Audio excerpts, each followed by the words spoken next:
পেঁয়াজ ভাই 8,000 মন পেঁয়াজ কিনেছি।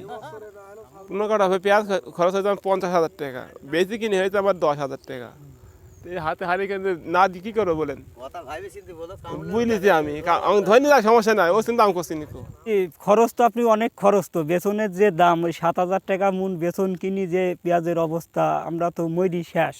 বিঘে মনে করেন যে 1 লক্ষ টাকা খরচ, বেশি কিনি 2 মন 2.5 মন পেঁয়াজ হয়েছে, হাফ টাকাও হয়েছে না।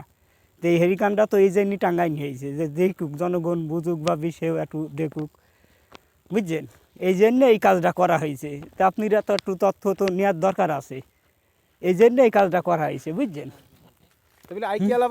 হ্যাঁ, আইকিয়ালা বাস তো অটোমেটিক চলে যাচ্ছে যে, হ্যাঁ আইকিয়ালা বাস তো মনে করেন যে ঝোড়া লাগছে না, না ঝুড়ি চলে যাইছে আমরা যে হালে আসি,